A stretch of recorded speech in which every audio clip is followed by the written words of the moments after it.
réveil en sursaut, deuxième partie. Quelque chose le réveilla. Daniel mit quelques instants à comprendre ce que c'était. Un cri, un toussement bizarre qui se termina par une note suraiguë, et puis des râles qui résonnèrent dans le silence de la nuit. Machinalement, il alluma la lumière. Ses yeux se mirent aussitôt à pleurer. Il les ferma et comme les râles s'accentuaient, il se leva lentement. Il se dirigea vers la fenêtre à tâtons, sortit sur le balcon et rentra aussitôt. Surpris par le froid, il se rendit compte qu'il n'avait pas fermé les volets. Les râles s'étaient arrêtés net, mais la toux continuait. Daniel eut très peur.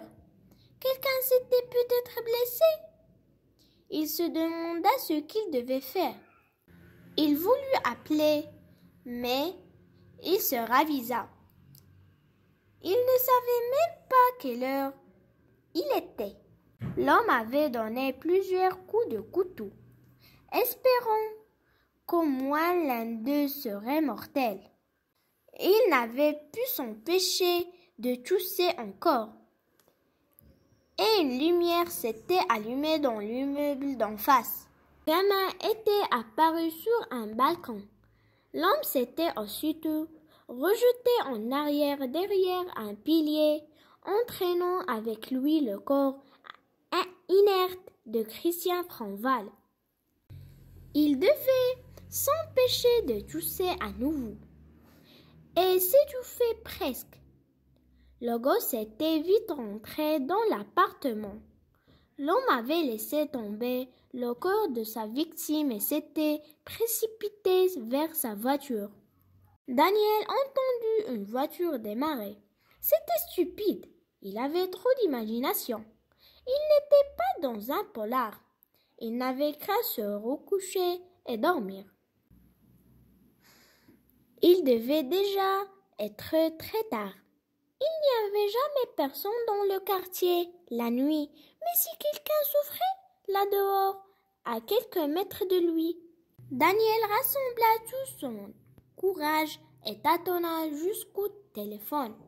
Il compta et recompta les touches, composa enfin le 1, puis le 7. « Excuse-moi de vous déranger, monsieur, mais je crois qu'il y a quelqu'un de blessé en bas de chez moi. Enfin, je ne sais pas trop. J'ai entendu des cris. » Lise, réponds par vrai ou faux. Daniel fut réveillé par le froid. C'est fou. Un homme a tué Christian Franval. C'est vrai. Daniel ne pouvait s'empêcher de tousser. C'est fou. Daniel a appelé la police. C'est vrai. Comme d'habitude, après la lecture du texte, on va passer à la compréhension du texte. La première question. Quel est le personnage principal de ce texte? Le personnage principal de ce texte est Daniel. Deuxième question. Quel est le genre de ce texte? C'est un texte narratif. Troisième question.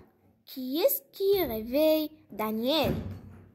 Coche la bonne réponse.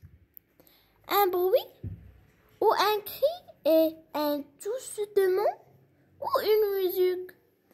Un cri et un toussement qui fait réveiller Daniel. Quatrième question. Avec quel moyen l'homme a-t-il tué Franval? Coche la bonne réponse. Avec un pistolet? Ou avec une corde? Ou avec un couteau? Avec un couteau, c'est la bonne réponse. On va la cocher. 5e question. Que pense Daniel lorsqu'il a entendu le chuchotement? Daniel a pensé que quelqu'un a été blessé. 6e question. Quel numéro Daniel a-t-il composé et pourquoi? La réponse est Daniel a composé le 17 pour appeler le secours car il pense que quelqu'un était blessé en bas de chez lui. 7e question. Trace une croix dans vrai ou faux. La scène se passe la nuit? Oui, la scène se passe la nuit, c'est vrai.